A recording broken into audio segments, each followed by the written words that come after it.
Good morning, everyone, and welcome back to the Blind Press YouTube channel and coffee stream number 163.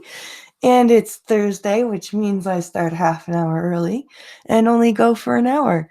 I hope everyone's doing well today. Sorry, my throat's a little scratchy this morning. It's spring, so allergy season is upon us all. There's the pause button. Sorry. All right. So let's say hello to chat before we get into our news. Let's see who's here. All you need is here. Nothing for you here is here. Green Thunder is here. The Tardinist is here.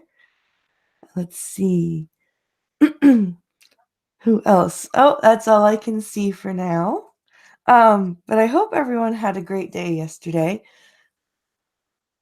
Cult of Krill is here too. Hi, buddy. How are you? Fairy Kitten is also with us. So, Moonshock also is here. And Calvic AD is here. Everyone's rolling in. The usual crowd is rolling in. Good to see everyone here today. So, Pink Hollow sent 4 stories for us to read today, and then I found one in the Discord. Sorry, just taking that sip of coffee. Maybe that'll help my throat a bit.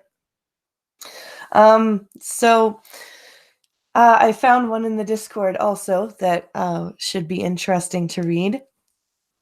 So we've got 5 stories that should take us through for the hour. I'm just going to jump into Safari and get my Twitter going. So let's see here.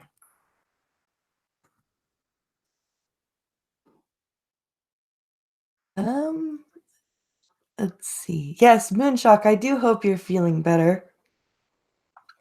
I know that you were not feeling your best because of the second round, so I hope you're doing better.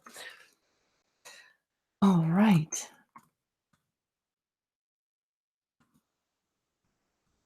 I really wish Safari would do its job and keep the credentials that I put in, like Chrome does. See, Chrome, I like Chrome and I don't like Chrome. Just like I like Safari and I don't like Safari. Each has its own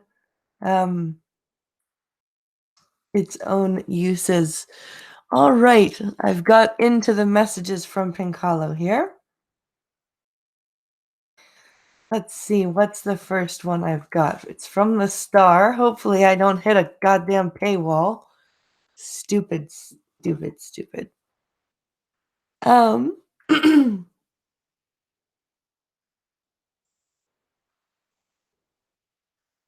I see what you did with the title, says Cult of Krell. Yep. Hey, Pink Hollow. Okay, so doctors denounce offensive policy of inspecting head coverings at licensing exams. So this is from a Canadian publication. It's from the Star. So doctors are denouncing the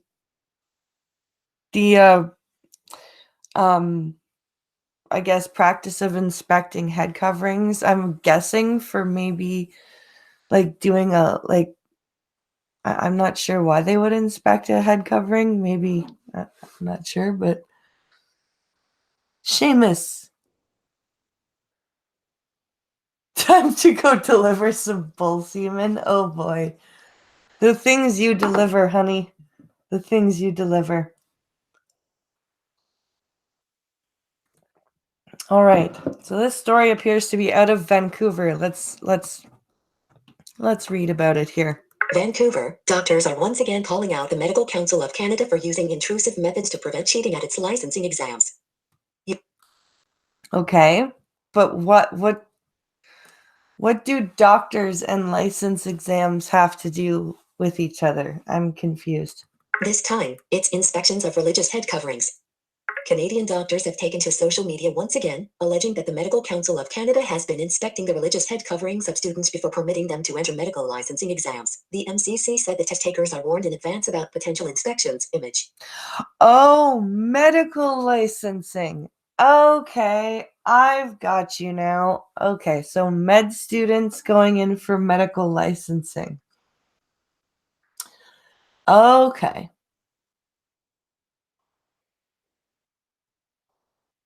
Head coverings can be used to smuggle all kinds of stuff, says Fury Kitten, such as lice.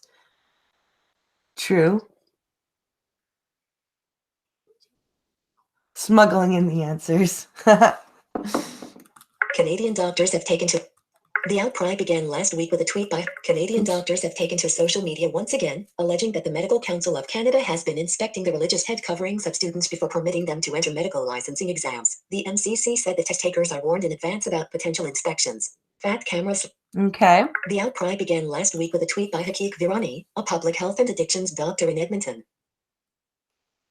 All right. What's this tweet here? Is it true that examinees who wear head coverings as an expression of their faith were removed from the exam waiting area one by one today to be inspected for crib notes? At Med Council can? If so, I hope MCC staff also inspect every examinee's, pockets, he said in a tweet on May 4th. Okay, well, okay, so to sit a medical licensing exam, I'm guessing is what they're saying. They want to examine head coverings. So to go and write a written exam is what they're talking about here. Now I'm not entirely sure I agree with that.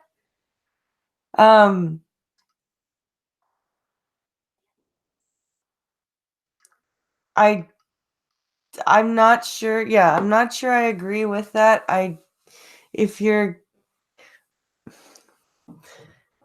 That seems a little like, how are you gonna, if you are using a head covering to smuggle in the answers, how are you gonna get the answers out of your head covering without being noticed? Like, I don't know. Let's read on and see if this sheds any more light, because this article is not very this article's not providing very much information here. Let's see. While Virani said he heard about the issue secondhand, others posted that they had witnessed it happening. Okay, so the first guy who complained only heard about it secondhand, but let's see what the actual witnesses have to say here. Article continued.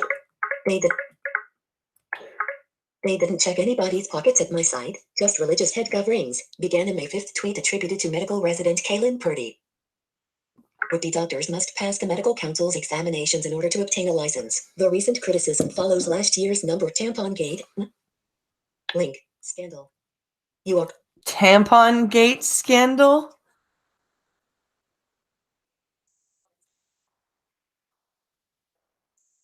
If it's the Toronto Star, the left-wing paper of Canada. If they talk about what actually should be talked about, they'll be deemed a racist right-wing organization. True, Pincalo. Hi, Rolling Bear. So Tampon Gate. That's kind of interesting. Might have to click on that link. Over test takers having to declare menstrual products far in advance to bring them into the day-long licensing exams. The MCC eventually link changed its policy. Period. Okay, yeah, that's a little ridiculous. Having to declare your freaking like your menstrual products in your handbag. That's kind of that's ridiculous. So yeah, I think they may have had a Bluetooth headset. Oh, that's a good point. A Bluetooth headset with like audio answers or whatever. That's a good point, Fury Kitten. According to a new statement from the MCC, candidates are notified that a discrete inspection of head coverings will occur for security and identification purposes. With respect to face coverings, the MCC said that our process requires the individual to unveil, in a respectful manner and in a private setting, and show their face to confirm their identity before they start the exam.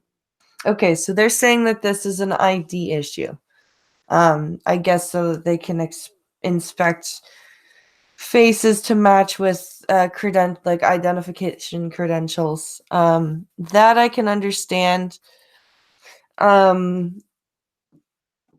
It's if you're gonna make this argument, come at it from that angle.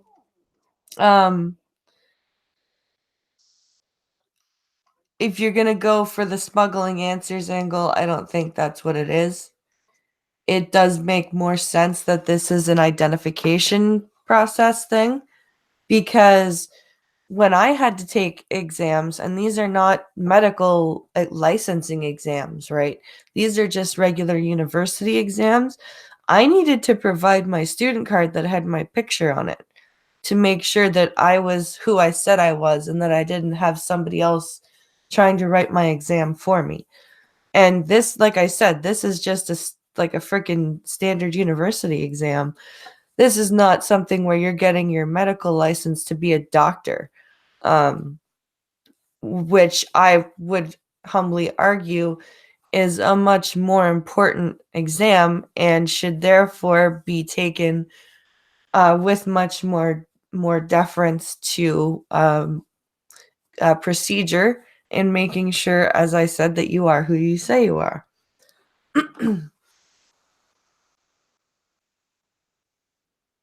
I have picked up the bull spunk now for the hour drive, says Pincolo. Where are you off to, honey?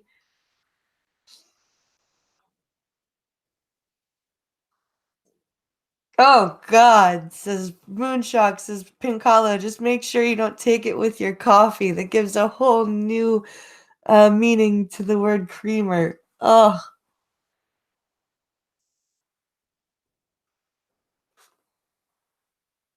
unlike picking up the bullshit like this article did. Yeah. Last exam I took, says Fury Kitten, I had to provide 2 forms of official ID, and this is for level 3 CAS qualification.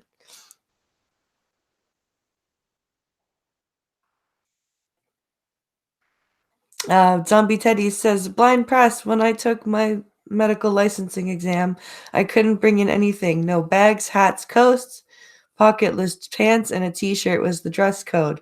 That makes perfect sense. No cheating. Um, no possibility of, hiding paper anywhere. Makes perfect sense. Catherine Keyes, Director of Communications and Marketing at the MCC, did not directly answer a question about how they determine which articles of clothing are subject to an inspection. Instead, she said by email that the council is fully committed to equity and diversity and that their policy is that the MCC does not ask candidates to remove clothing or head coverings and that staff do not physically inspect candidates' clothing. You are current. Okay, so that's a bit of a cagey response. Keyes also said that the MCC takes all allegations and reports of negative candidate experiences very seriously and investigates all of them. Something that a PR person would say. Michelle Cohen, advocacy chair of Canadian Women in Medicine who first brought attention to the numbered tampon gate issue, said it was shocking that the MCC would search religious test takers that way. Again, I don't think that this is a religion thing. I think that this is a ID thing. Could they have done it in a better way? Yeah, probably. However, I think this is, again, not a religious attack.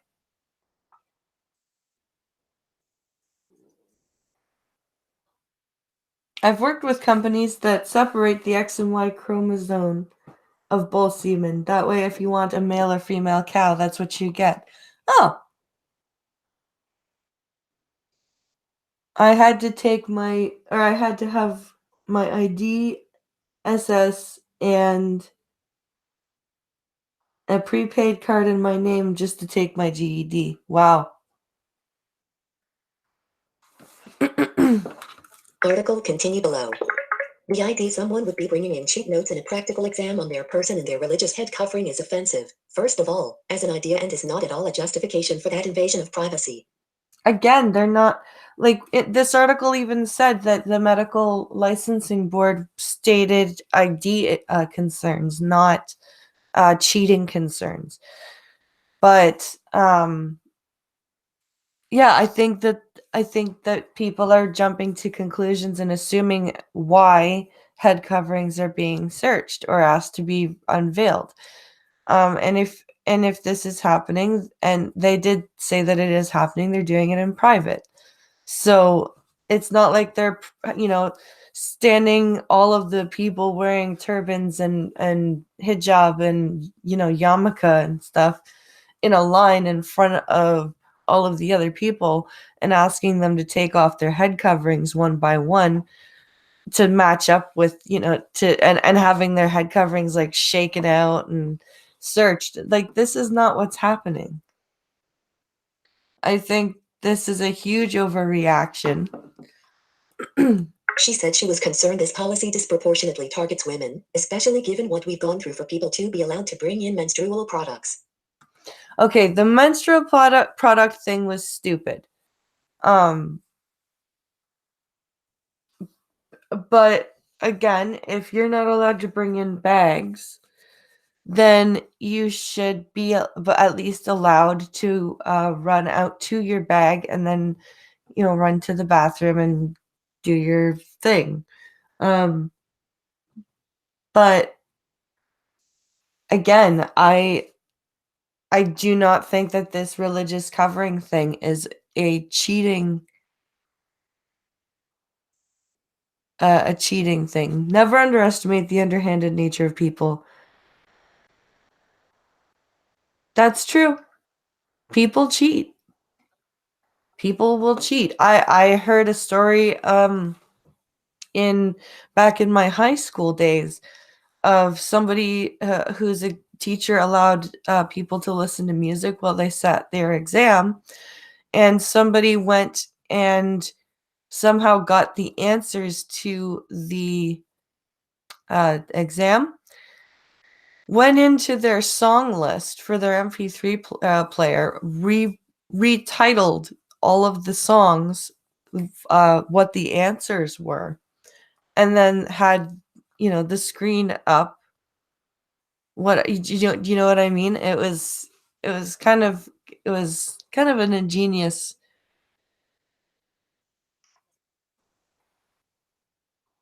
Aren't bathroom breaks escorted? Yeah, as far as I know, for exams, bathroom breaks are escorted. Yeah.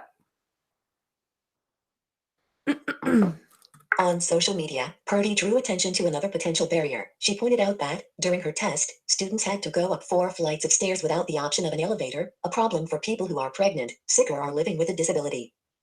Yeah, that's true. If there's no elevator,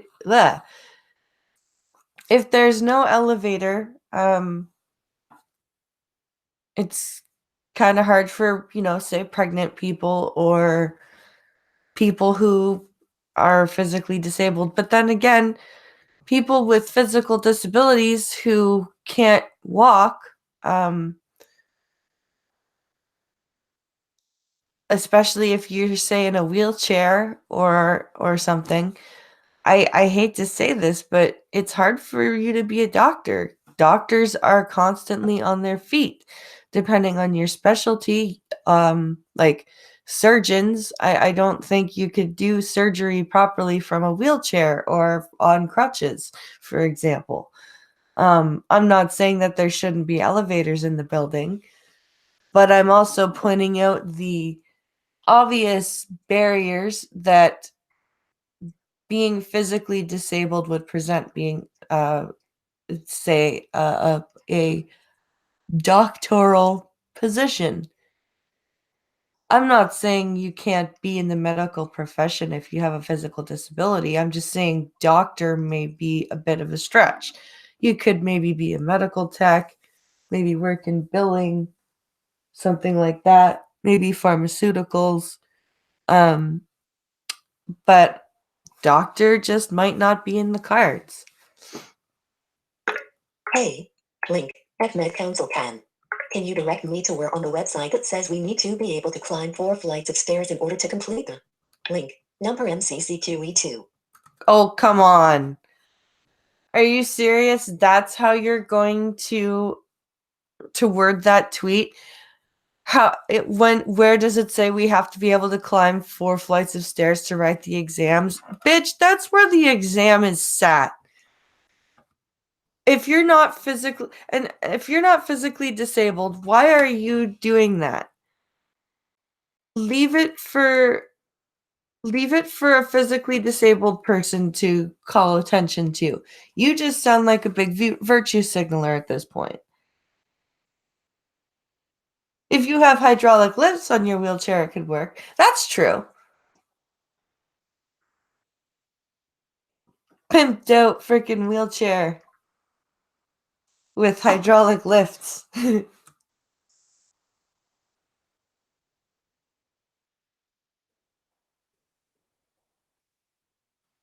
Okay, here's the rest of the article. In an interview, Purdy said she asked whether an elevator was available but was told she was not allowed to speak and needed to follow the group to the test room.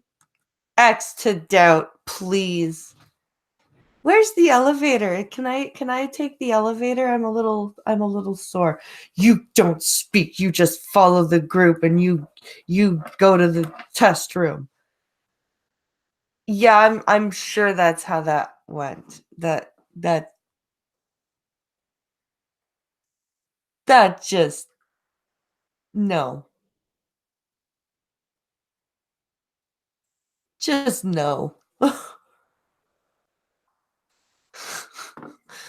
They need to stop assuming ability for their exam takers, and I think that they need to clearly outline what is required to take the exam and if there are accommodations, she said. Purdy said she filed a complaint with the MCC but has not heard back yet. Because your complaint is spurious. Or spirituous. Sorry, spurious. Your complaint is a frivolous piece of crap. I'm sorry, but it is. Keys told Star Vancouver that exams are generally held in hospitals, university facilities, or clinic spaces. These spaces typically meet accessibility standards. Yeah, they do. She added that candidates who need test accommodations are able to request them and that candidates are also provided with information on exam day that includes a link and reminder accommodation requests. There you go. What's the big deal? Cherie Soucherin is a Vancouver-based reporter covering health. Okay, so that's the end of that article. What a whiny person that Purdy person is. Holy moly. That's insane. Normal practice is to ask beforehand if anyone has any special requirements in taking the exam, visual, auditory, mobility, and once you have passed the exam,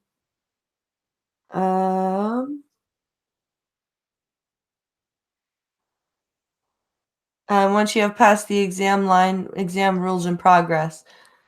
True. That's true. So once you've, signed in to take your exam and stuff, and you move to the test room, I could see exam rules being in progress because you may not be the first group of people to arrive. There may be other people writing exams in another room. And you just don't want to be trooping through the halls going blah blah blah. So I could see exam rules being in progress. Again, when I was in university just writing regular exams, that's how it worked. So it's a little ridiculous. So the next three, I think we have next three from Pink Hollow here, are from the CBC. Let's see here. Philippines recalling envoys in Canada over trash shipments. Uh-oh.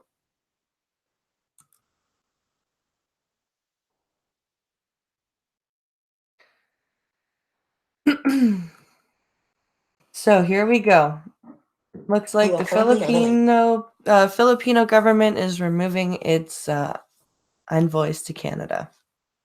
The Philippines is recalling its ambassador and consuls in Canada over Ottawa's failure to comply with a deadline to take back truckloads of garbage that Filipino officials say were illegally shipped to the Philippines years ago, officials said Thursday.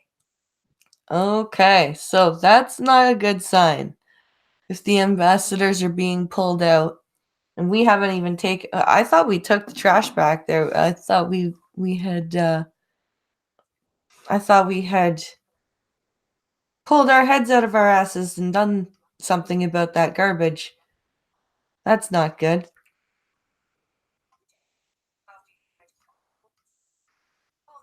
Ah!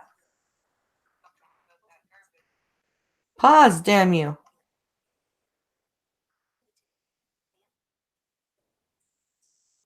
Why is Canada sending its trash to the Philippines? Okay, so the Philippines does a lot of recycling, and we have a contract with them that we're supposed to send them our plastics, our recyclables, stuff like that.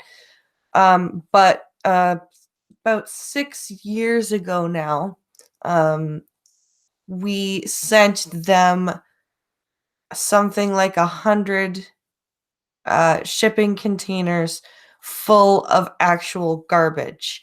And I mean like kitchen garbage, diapers, stuff like that, stuff that is clearly not recyclable. And we, instead of automatically taking it back and going, oh shit, sorry, have left it there for 6 years.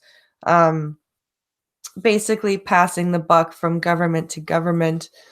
And the Philippine government has had quite enough, which I do not blame them at all for. And we are not really doing anything about it. So unfortunately, this is what's going on here. Foreign Secretary Teodoro Locsin Jr. tweeted that the Philippines shall maintain a diminished diplomatic presence in Canada until its garbage is shipbound there. The drastic move is the latest strain in Philippine relations with Canada under President Rodrigo Duterte. Advertisement. Duterte, not Duterte. Duterte threatened last month to forcibly ship the containers of garbage back to Canada and dump some at its embassy in Manila if Canadian officials don't take back the waste. Officials later set a May 15th deadline for Canada to comply. And we've now passed that deadline. Canada has repeatedly conveyed to the Philippines government its commitment to promptly ship and dispose of the Canadian waste in the Philippines, a statement from Global Affairs Canada said. We remain committed to finalizing these arrangements for the return of the waste to Canada. Then, okay, well, then why haven't you just taken it back? Why do you have to, settle anything? Take it back. It's not that hard. Wah! Canada shat on the Philippines, says Zombie Teddy. Yeah, we kind of did. Because why bury several thousands of tons of waste when you can send it to another hemisphere? Yeah, that was basically what we did. It's a really douche move. Canada is disappointed by this decision to recall the Philippines ambassador and consuls general. However, we will continue to closely engage with the Philippines to ensure a swift resolution of this important issue. Then take the garbage back. This is not rocket science, people. Just take the damn garbage back. You left it there for 6 years. It's now basically like compost. Take it back. What is wrong with you? Compost and landfill stuff. That's what it is. Locsin said in his tweet that letters for the recall of the Philippine ambassador and consuls in Canada have been sent and that they were expected back in Manila after about a day. That recall shows that we are very serious in asking them to get back their garbage, otherwise we're going to sever relations with them, presidential spokesperson Salvador Panelo told a regular news conference. That's not good. Like, this is a really big issue that I don't think Canada and the Canadian government fully understands right now. We don't look very good to our own, our government does not look good to its own citizens right now. And the way that our government is handling this, we don't look good to the world right now.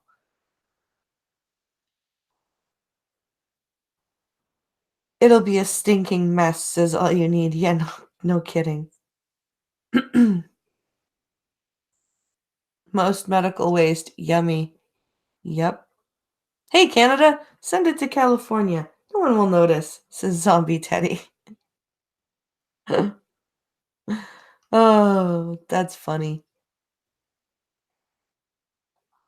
The Philippines should send it back, and when it hits port, light it on fire. Wow, yeah. Heading level 2, household trash, including diapers.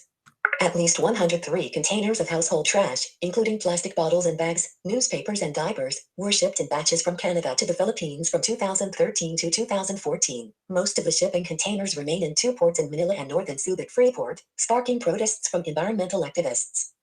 Wow. Philippine officials say they were falsely declared by a private firm as recyclable plastic scraps and have asked Canada to take back the garbage. So they've been falsely declared as recycled or recyclable things by a private firm. That's bullshit. Philippine President Rodrigo Duterte, seen in this 2016 photo, said last month that he wanted a boat prepared to ship the garbage back to Canada. Eric de Castro / Reuters. Philippine President Rodrigo Duterte. End of. Duterte raised the garbage issue Duterte, god damn it. in a speech last month while officials from both countries were already discussing a resolution to the issue. The volatile president said he was ready to declare war against Canada over the issue. Yeah. I don't think he's actually going to declare war, but this is not a good look for us. Wasn't it mostly human waste? Definitely baby waste. Definitely small human waste. Tiny human waste, yes. I want a boat prepared. I'll give a warning to Canada maybe next week that they better pull the thing out or I will set sail to Canada and pour their garbage there, Duterte said, adding he would ask Canadian officials to prepare a grand reception. Celebrate because your garbage is coming home, he said. Eat it if you want to. He's mad. He's very, very mad.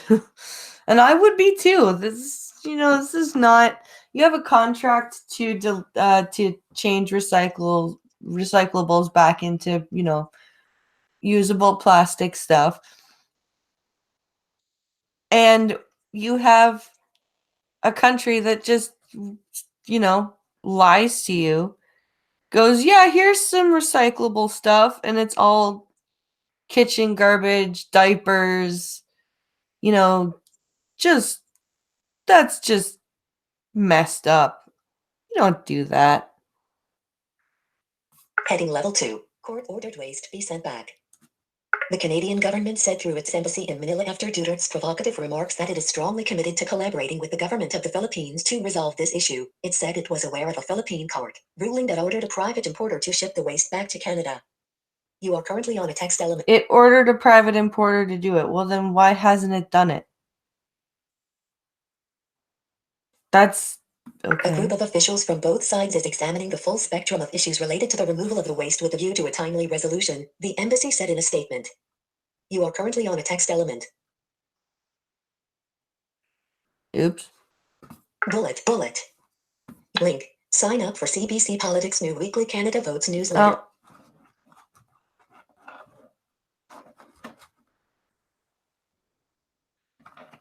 So that's that story. Wow, I this makes Canada look really, really shitty. Pardon my pun. I couldn't resist. So let's see. The next one we've got here from Pincalo. Irregular asylum claims in Canada dropped nearly 50% from last year. Okay, what is an irregular asylum claim? Claim.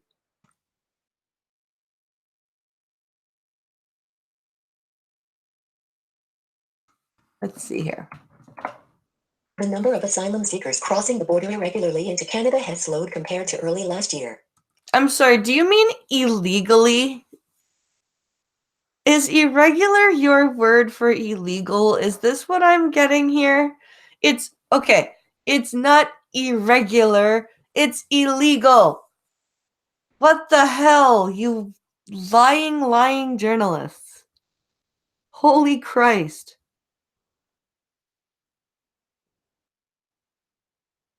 Trashgate, says Zombie Teddy. Exactly. I don't see an issue with burning it. Andy Worski is Canadian, right? Canada should be used to dumpster fires. Hey, we disavow Andy Worski. Statistics published by the federal government show the RCMP apprehended 3,944 irregular migrants between official border crossings in the first third of this year. It's, oh my god, they're gonna do this the whole way through the article. They are not going to say illegal. Wow, that's impressive. Irregular asylum claim is when an illegal gets caught and makes a retrospective claim for an asylum. Yeah. This is, oh. Advertisement. Despite that's a 48% decline compared to the more That's a 48% decline compared to the more than 7,600 irregular border crossers intercepted between January and April 2018. This is from the CBC. So this is the Canadian Broadcast Corporation. And they are blatantly glossing over the fact that these people are crossing illegally. Wow. Like undocumented migrant. Yeah. Despite this, Daryl Bricker of the polling firm Ipsos Public Affairs says data shows Canadians are increasingly concerned over immigration levels in Canada, due in large part to the influx of irregular migrants. Illegal migrants. What? Oh my God, you liars.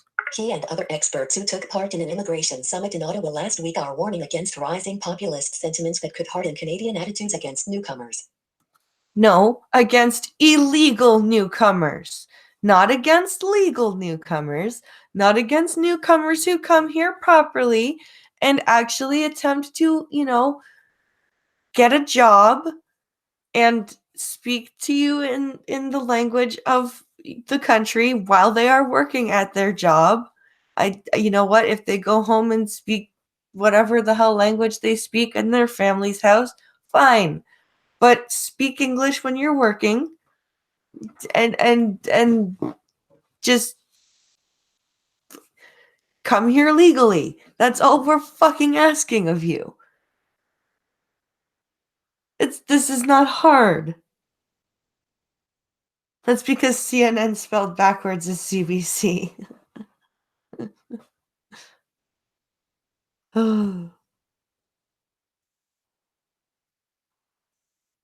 This shit is funnier because they're taking cabs through the US to the Canadian border. Or be let out and just walk up to the border. Wow. Sven Hansson, executive director of the World Refugee Council, says a key concern is that the public doesn't differentiate between refugees and economic immigrants, and that Canadians may not realize Canada's refugee influx is nothing compared to the migrant crises facing other countries. Oh, no. We totally understand the difference between a refugee and an economic migrant. I really think we do. We're not retarded. Did this newspaper, did the CBC just openly call the Canadian public stupid? Or I'm sorry, did this person that the CBC quoted just call the general Canadian public stupid? And by saying that we don't know the difference between a refugee and an economic migrant?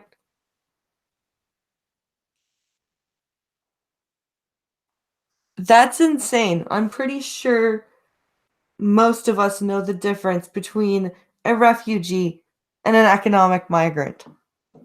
List one item. Link. And list one item. List bullet. Link. And link. And heading. List 3 items. Oh, that's the end of that article here. Sorry about that, guys. Didn't need to make you guys hear all the link.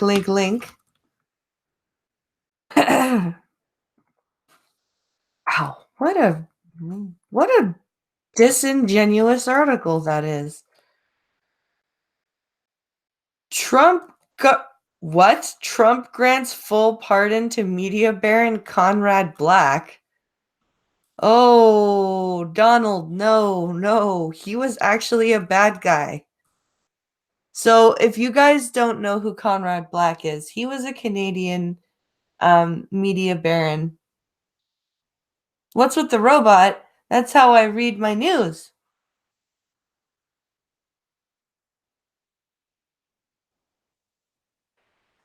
As an American, I recognize Canada's generosity for taking these poor people. Don't worry, we'll send more. The robot is how the news is being read here. Because that's how I read my news, because I can't see it.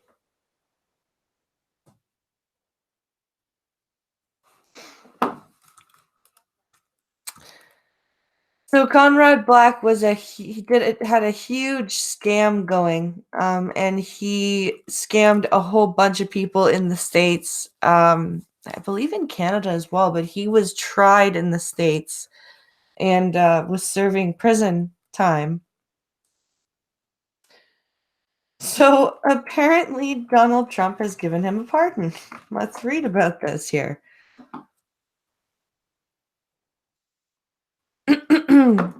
U.S. President Donald Trump has signed a full pardon for former media mogul Conrad Black, who was convicted in 2007 of fraud and obstruction of justice.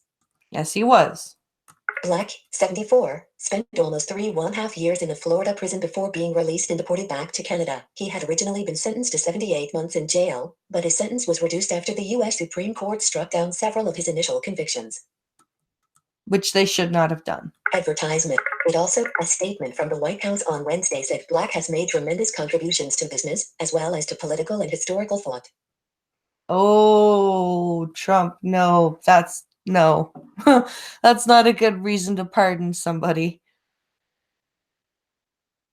No. Yeah, Conrad Black was our Bernie Madoff, says Pink Hollow. He absolutely was. It also cites several prominent individuals who have vigorously vouched for Black's exceptional character. They include former Secretary of State Henry Kissinger, Elton John, Rush Limbaugh, and the late William F. Buckley Jr. Oh, yeah, because everyone knows that Kissinger was a great guy. And freaking, oh boy. Trump, this is not one that I agree with you on. At all. He also wrote Trump's biography. I didn't know that. I actually didn't know that at all. In a statement late Wednesday, Black called his legal ordeal nonsense, adding there was never a word of truth to any of it, and now it is over, after 16 years, including 3 years and 2 weeks in U.S. federal prisons. No, it was not all nonsense, and you deserved to be in jail. Black, a Canadian-born British citizen, once ran an international newspaper empire that included National Post, the Chicago Sun-Times, Britain's Daily Telegraph, and the Jerusalem Post. Mm-hmm. In 2013, the British government said it wanted to enact laws that would enable it to expel criminally convicted bears. Black remains appear to this day. CBC figure. Lord Black 0902. Okay, so yeah, he's Lord. In 2013, the British government said it wanted to enact laws that would enable it to expel criminally convicted bears. Black remains appear to this. So he's a Lord. He was appointed to the Order of Canada in 1990. He renounced his Canadian citizenship in 2001 so he could become a British Lord. Yeah. In 2011, Rideau Hall began a review of his position in the Order of Canada due to his criminal convictions. Despite Black's many attempts to fight being kicked out, including in federal court, Governor General David Johnston removed Black from the order in January 2014. Wait, He got to stay in the Order of Canada even though he renounced his Canadian citizenship. I don't. That doesn't seem right. As Elton John in the same list as Kissinger. Well, that's different. Yeah, I know, right?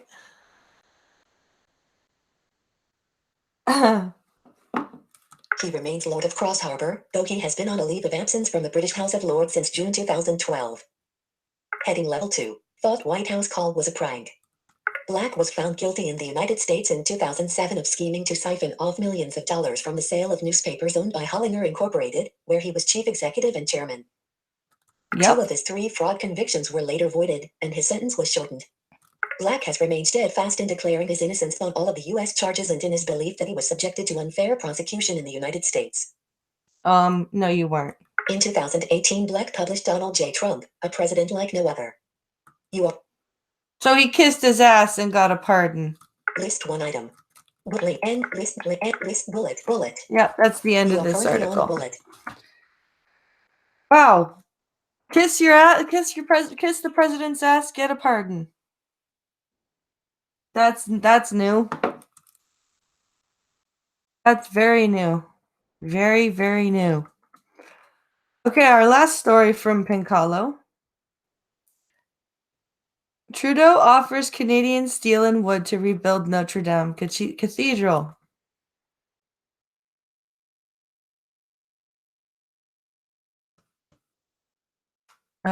So Prime Minister Justin Trudeau has offered Canadian steel and lumber to help rebuild France's fire-ravaged cathedral, Notre Dame. Okay. During a visit to Paris on Wednesday, Trudeau called it an extraordinary honor to witness the iconic landmark and show Canadian solidarity with their French cousins. Of course you did. Advertisement frame. This was a terrible, terrible fire, but we can't help but marvel at how much was saved, even as we did lose so much, he said. Canada will stand with France and ensure that we offer all the support, whether it's steel, or wood, or whatever help we can. This is truly a piece not just of French history, but of world history that needs to be preserved, and we will be there to be part of it. How very noble of you.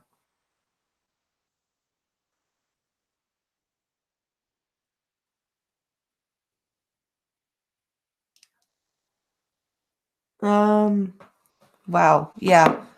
No.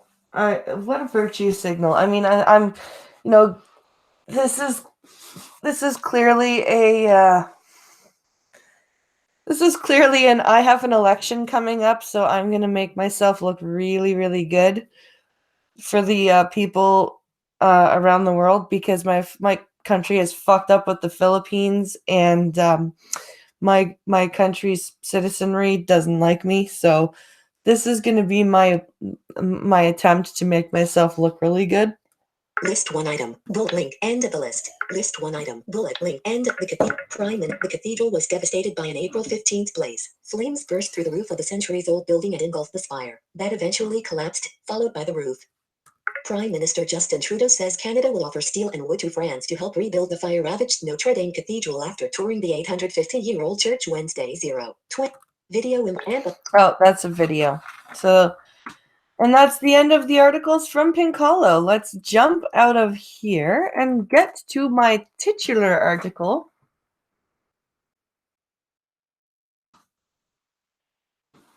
And that'll be just in time, because that'll bring us to the end of the hour. This is long game, just build a giant diaper receptacle. No, Notre Dame will never be the same. Modern architecture is trash, in my opinion. Yep. What are the chances of his re-election? What are the I'm not up to date on Canadian politics, says Calvic AD. His chances are, I'm not going to say 0, because there's never a 0% chance, but his chances are very slim.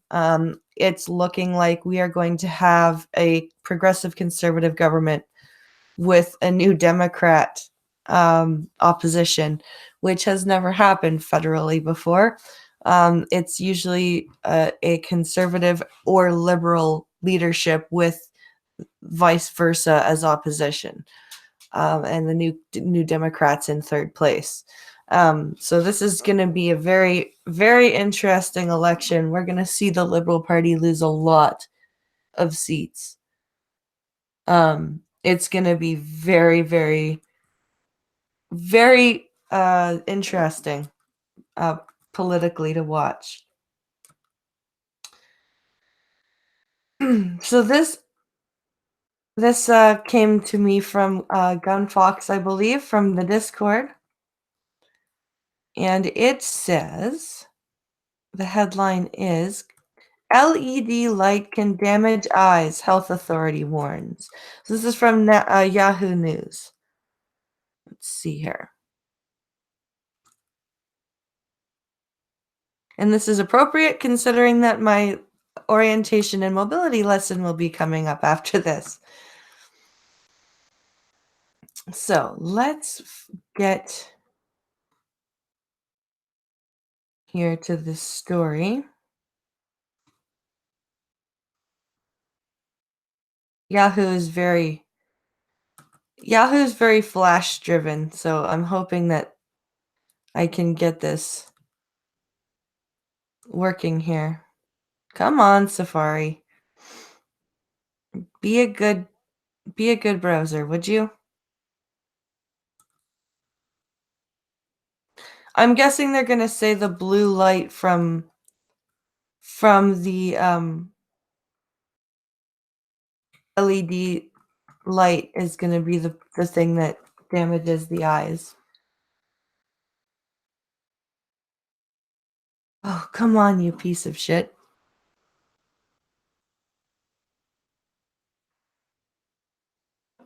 Of course, we're getting a frickin' let's see if I can reload this again here.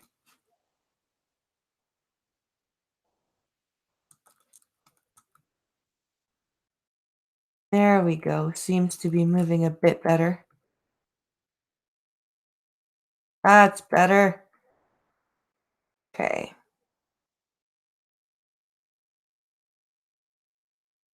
So this is out of France.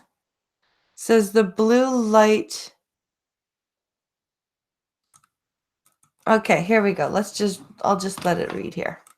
Maisons Alfort, France, AFP. The blue light and LED lighting can damage the eye's retina and disturb natural sleep rhythms, France's government-run health watchdog said this week.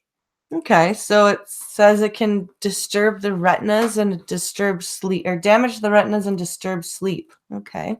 New findings confirm earlier concerns that exposure to an intense and powerful LED light is phototoxic and can lead to irreversible loss of retinal cells and diminished sharpness of vision. The French Agency for Food, Environmental and Occupational Health and Safety, ANSES, warned in a statement. Okay, that's interesting. And then we have a lot of LED TVs and monitors now. So that's not good. The agency recommended in a 400-page report that the maximum limit for acute exposure be revised, even if such levels are rarely met in home or work environments. The report distinguished between acute exposure of high-intensity LED light and chronic exposure to lower-intensity sources. You are currently on. Okay. While less dangerous, even chronic exposure can accelerate the aging of retinal tissue, contributing to a decline in visual acuity and certain degenerative diseases such as age-related macular degeneration, the agency concluded. Interesting finding. Long-lasting, energy-efficient and inexpensive, light-emitting diode, LED, technology has gobbled up half of the general lighting market in a decade and will top 60% by the end of next year, according to industry projections.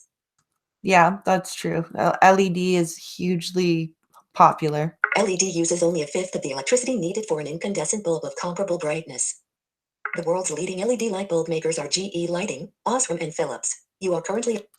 The basic technology for producing a white light combines a short wavelength LED such as blue or ultraviolet with a yellow phosphor coating. The wider or colder the light, the greater the proportion of blue in the spectrum. Okay. Sir.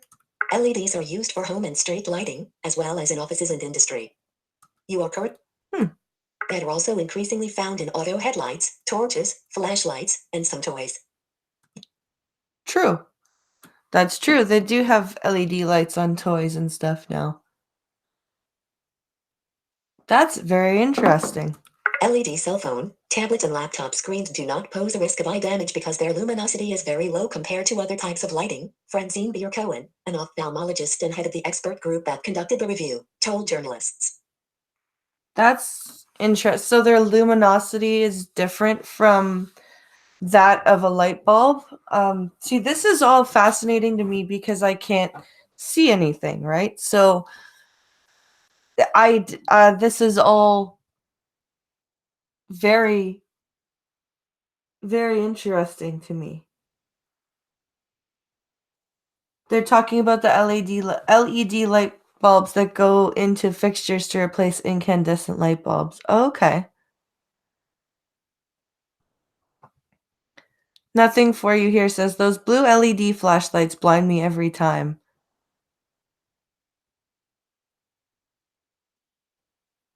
The LED lights that are on most toys are not high intensity LEDs. On kids' toys, anyway, flashlights are. I used to sell the toys. Oh, I used to sell the. What do you say here? I used to sell these things. In fact, I think my mom still sells a lot of LEDs. Yeah, that's true.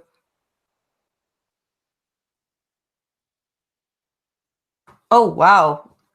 He says, Piccolo also says, yeah, generally a high intensity LED will run 5,000 lumens, where a standard bulb is about 500. Oh, wow.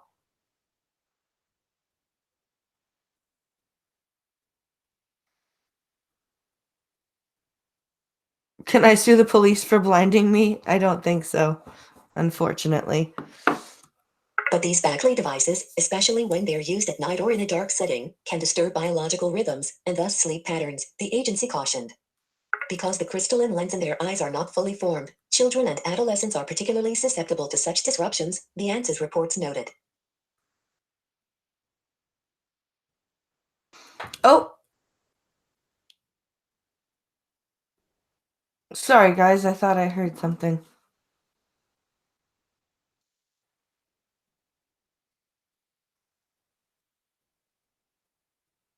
And the concept of the blue and the and the concept of the blue and the yellow behind the intensity lens damaging the eyes, that's actually been around since 2001. That's true. And for the blinding effect, I use my 18,000 lumen flashlight on fast strobe. Oh god. I have cases of high intensity LEDs in the back room where all my components are. I can build a lot of this shit. That's true, you can. Interfering with the body's circadian rhythm is also known to aggravate metabolic disorders such as diabetes, as well as cardiovascular disease and some forms of cancer, noted Dina Adia, a researcher and project manager at ANSYS. In addition, a stroboscopic effect in some LED lights, provoked by tiny fluctuations in electric current, can induce headaches, visual fatigue, and a higher risk of accidents, the report said. For domestic lighting, ANSYS recommended buying warm white LED lighting, limiting exposure to LED sources with a high concentration of blue light, and avoiding LED screens before bedtime. Good call. ANSYS also said that manufacturers should limit the luminous intensity of vehicle headlights, some of which are too bright. That's very true. I can't tell you how many times I've heard Pincolo over the phone being like, oh my god, those headlights are freaking awful and they're not even high beams. Yeah, that's definitely a thing. Finally, the agency cast doubt on the efficacy of some anti-blue light filters and sunglasses. Okay. Reactions Group. So that's the end of that article, and I hope that was an interesting read for you guys. Let's see here.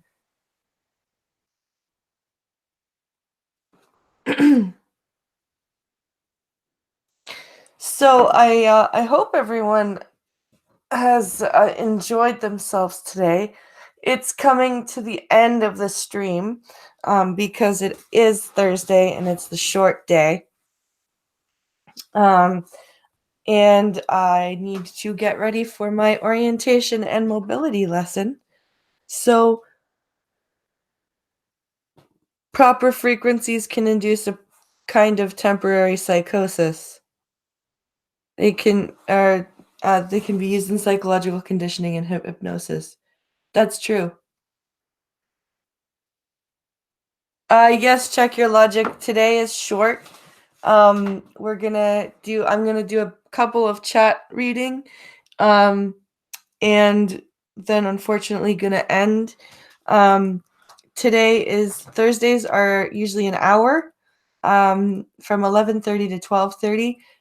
The rest of the time it is a 2-hour stream, noon to 2. Let's see.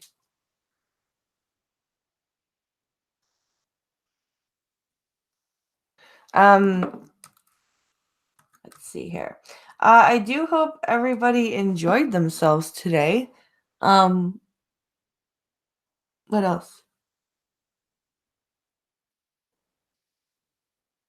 So I hope, like I said, I hope everyone enjoyed themselves and I hope everyone liked the articles. Tomorrow, I'm really excited to say that Jeff Holiday is going to be joining us for Friday Guest Day at 12 p.m. Eastern, 11 a.m. Central, 9 a.m. Pacific time. We're going to have lots of fun. We're going to talk about some news. We're going to talk about some of the videos Jeff likes to do, talk about just whatever happens to come up. We'll probably end up nerding out a bunch. And I hope you guys come and enjoy that as well.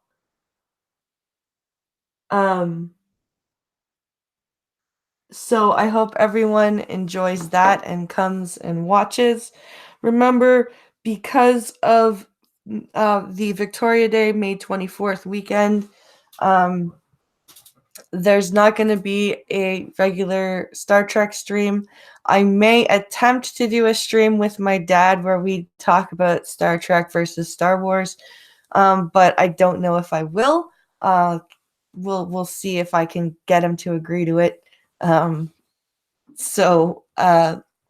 But the regular Star Trek stream will be back next Saturday at 2 p.m., where we will be talking about The Way of the Warrior. I hope everyone has a great day. I hope you guys come back for tomorrow. Stay safe out there. Enjoy the warming weather, and I'll talk to you all tomorrow. Have a great one, guys.